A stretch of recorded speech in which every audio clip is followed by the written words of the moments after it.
para fazer tanto paralelo com o que vocês falaram com investimento, por exemplo, eu li há pouco tempo o almanaque do Naval Ravikant, que é um empreendedor do Vale do Silício, indiano de origem, muito pobre, ficou muito rico, e ele faz um monte de tweets lá, pegaram e compilaram, né, os tweets dele. E teve um que me chamou muita atenção, ele falava que quase tudo na vida de bom vem de juros compostos. Relacionamento, por exemplo, não é em um encontro que vai ser bom. Pode ser legal, mas se for só um, não vai ser tão legal quanto for vários, com o relacionamento ficando mais profundo. Academia, você vai um dia, malha, e no final do dia você tá igual. Tá gordo ou magro igual, só que é um gordo ou magro dolorido ainda. Inflamado. Investimento também, você faz em um dia, não muda nada. Mas se você faz essa atividade corriqueira, mesmo que o ambiente seja nada corriqueiro, dia após dia, você vai ver uma grande recompensa lá na frente. Tem um economista, o Paul Samuelson, que ele falava que investir deveria ser tão legal quanto assistir a tinta secar ou a grama crescer. E é extremamente monótona a atividade, mas depois de um longo prazo você vai ver resultados. E é só isso mesmo, é só ter a rotina e fazer as coisas constantemente. E tudo que a gente tá falando aqui, tenho certeza que o pessoal tá ouvindo, nossa, mas é óbvio. E por que vocês acham que mesmo sendo óbvio, o óbvio ululante, como você falou, e mesmo tendo tanta informação hoje em dia, por que se perguntar para uma pessoa que acompanha a informação na internet, ela sabe, tá, para ter uma vida mais saudável, é dormir cedo, é me alimentar melhor, evitar junk food, né, comida extremamente industrializada, é treinar, é tomar um pouco de sol, porque mesmo sabendo de tudo, o pessoal não faz? Porque a Malu tocou num ponto crucial para aquilo que a gente está trabalhando, né? E uma das coisas que eu e o Wesley a gente estava conversando hoje. Não confunda com desejo com novidade. O cérebro humano ele tem uma necessidade de novidade. A novidade encanta. E quando você fala, por exemplo, de rotina, você confunde rotina com algo maçante. Bom, aquilo que você estava falando, que era a questão da novidade, para nós é importante entender que a alta performance, ela nunca é um exagero, mano. A alta performance é um equilíbrio. Performance, a gente fala de equilíbrio, ele é muito parecido com a relação sexual, porque para você ter a finalização da relação sexual, você ter o orgasmo, você precisa ter... Lá. Você tem que estar, exato, atenção plena. Você tem que estar ali e naquele momento. E principalmente para ser uma coisa satisfatória para os dois, isso é uma leitura de comportamento onde existe uma intimidade que permite o que é o reconhecimento de um e de outro durante essa relação, que exista uma troca onde as pessoas consigam desenvolver sincronicidade. Sim. Por isso que cumplicidade é uma coisa tão importante em relacionamentos. E por isso que muita gente que está solteiro tem aquela síndrome do sábado à tarde, né? Que é o quê? Tá sozinho. Ai, meu Deus. Triste. Eu queria estar casado. E às vezes é por isso que algumas pessoas têm algumas insatisfações no casamento. Por quê? Porque elas têm a rotina, mas a sincronicidade ela se perdeu. Então a gente tem que entender que a performance, ela mora nesse equilíbrio, ela mora nessa... que na realidade é um equilíbrio dinâmico. E que a gente tem que dosar o que é a novidade, onde ela consiga intensificar o equilíbrio como um todo, e não simplesmente perturbar um lado. Descansar é bom, fica descansando todo dia para você ver. Ah, mas eu preciso de férias. Tá bom, o que acontece depois de 10 dias que você tá nas suas férias? Você começa a querer trabalhar. Sabe que você começa a querer trabalhar? Porque se você tivesse aquele descanso proporcional quando você tá trabalhando, você teria todas as ideias trabalhando e não quando você tá de férias. Você já sentiu aquele gap que a gente tem? Primeiro a gente chega nas férias, o trabalho ele tá com a gente, então você tá a 1000 por hora. Aí quando você começa a descansar, o que as pessoas falam? Ah, você já tá sentindo falta do trabalho, né? Não é que você tá sentindo falta do trabalho, é que tudo aquilo que é a sua criatividade, que vem por conta daquilo que é o ócio produtivo, quando você tá ocioso, né? Isso vem quando você descansou. Então quando o Wesley ele fala assim, gente, tem que descansar, tem que dormir. O que ele tá falando? Ele tá falando, se você virar um cansado diário, você vira um cansado cronicamente. Você não vai ter boas ideias, você não vai ter boas saídas. E aí tem mais uma coisa que eu chamo a atenção. Isso daqui não deixou mais a gente ter ócio. É verdade. Você tá sempre conectado, você tá sempre trabalhando. E quando você tá sempre trabalhando, sabe o que você mata? A sua criatividade. Eu faço um exercício muito grande hoje em relação à rede social, porque De verdade, eu não posso ficar no telefone, eu tenho que trabalhar, eu tenho que atender meu paciente, eu tenho que escutar meu paciente, né? E eu vejo que tem gente que pega alguma coisa já no telefone. Cara, na consulta, eu tô explicando uma coisa, a pessoa tá assim, prestando atenção em mim, ela pega. Eu paro, cara. Eu paro de explicar. Ela volta. Eu espero. Só voltar. O Wesley é brabão, né? Não dá, cara. Se a pessoa não pegou atenção no que você falou, ela não vai implementar.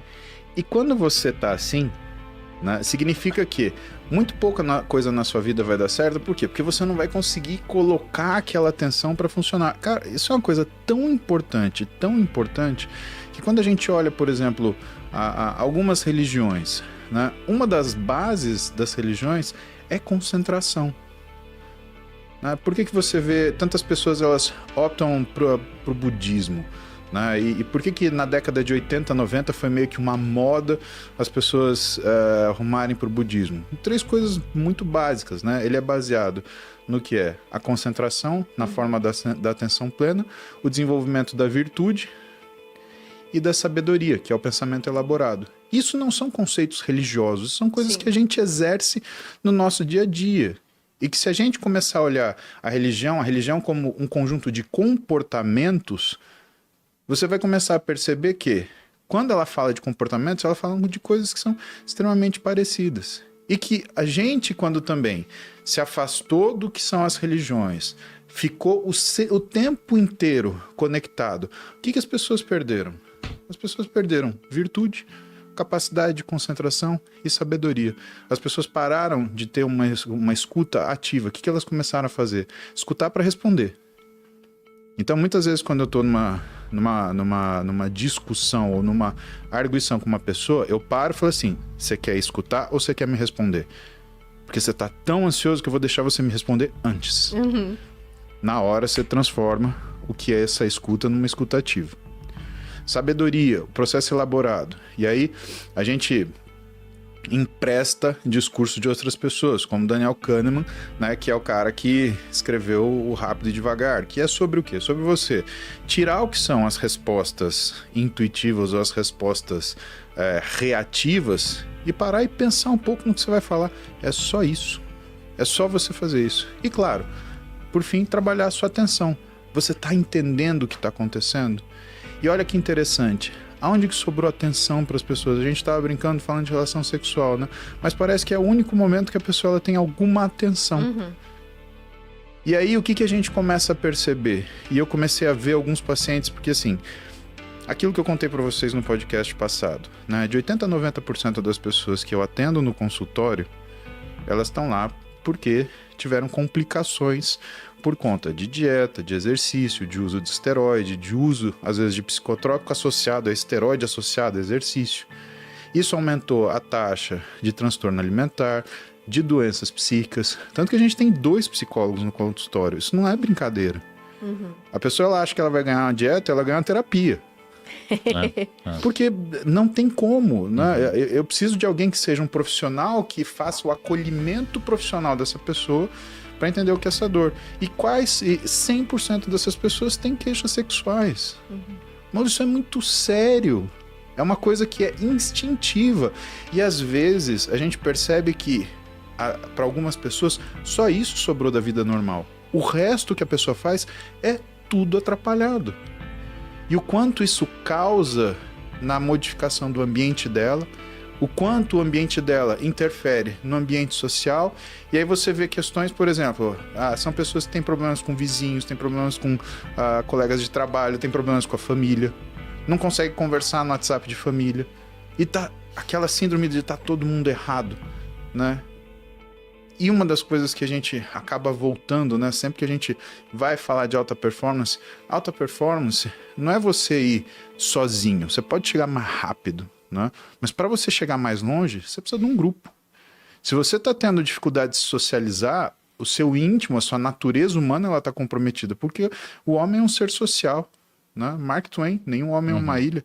Arremata. Tem uma rede no nosso cérebro, quando o Muzi falou da importância da gente ter ócio para ter criatividade. No cérebro tem uma rede que foi descoberta no ano 2000. O que é uma rede? É um conjunto de áreas. chamada de Default Mode Network, ou numa tradução livre, rede de modo padrão.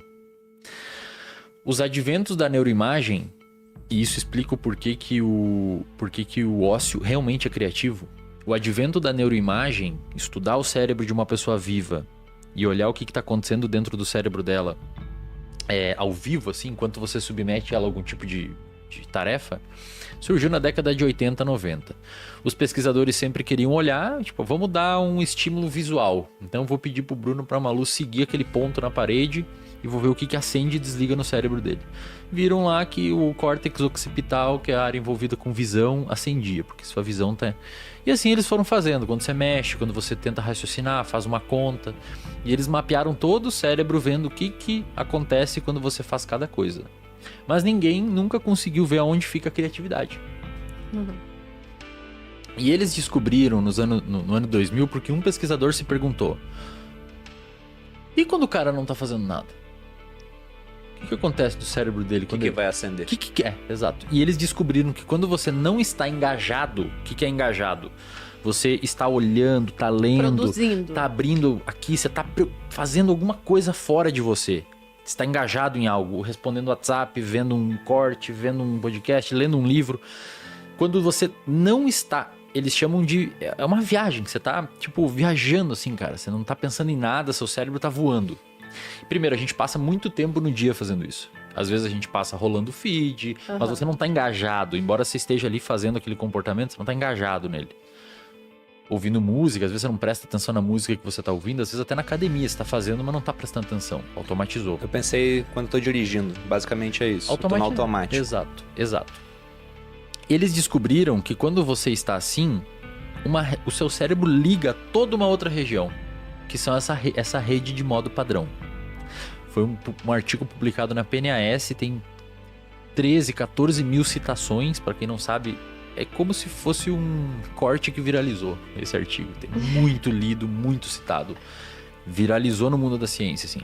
Porque os caras mostraram que quando você está viajando, você liga essa rede. E recentemente mostraram que essa rede, ela tem um papel causal na criatividade. Porque na medida em que você se desconecta de fatores que estão externos, você permite com que o cérebro faça associações que são um pouquinho mais improváveis, podendo ter um insight de criatividade. É por essa razão que às vezes as pessoas são muito criativas um pouco antes de dormir. Muita gente tem ideia logo que está próximo a pegar no sono, porque você está num momento ali que seu cérebro dá uma... No banho. E no banho. E no banheiro. Exatamente. O banho é maravilhoso. Eu tinha um paciente, cara... Só enquanto o pessoal não entra com o celular no banho. Exato. Daqui a pouco isso vai... Cara, eu tinha um paciente, um tempo atrás, que ele era investidor de startups e etc. Ele mora nos Estados Unidos. Ele fez um banheiro com um box de vidro Dentro do escritório. anti-embaçamento. E tem escrever. um monte de canetão. Cara, ele escrevia tudo durante o banho, porque foi ali que ele teve as ideias que deram mais dinheiro pra ele. Muito louco, né? Interessante. Por causa dessa rede. E olha que interessante. Então, Vou reformar o meu já. Por isso que o Muzi fala, o ócio ele é criativo, é importante você dar essa desafogada no cérebro. Pacientes com depressão, por exemplo, que tem uma ruminação de pensamentos, aqueles pensamentos que vêm e vêm e ele fica sempre dentro dele, já se sabe que tem uma atividade aumentada dessa rede. E se você pegar, cara, e analisar de forma lógica, um paciente com um transtorno depressivo, por vezes, e aí os psicoterapeutas que estão me assistindo vão entender o que eu quero dizer, eles são criativos, cara, mas são criativos para um lado ruim. Eles são criativos em imaginar cenários ruins. Eles são criativos. Você pensa, mas como é que você chegou nessa associação? Altamente improvável, cara, de que vai acontecer isso na sua vida. Não existe probabilidade alguma e zero indicativo que esse cenário vai concretizar.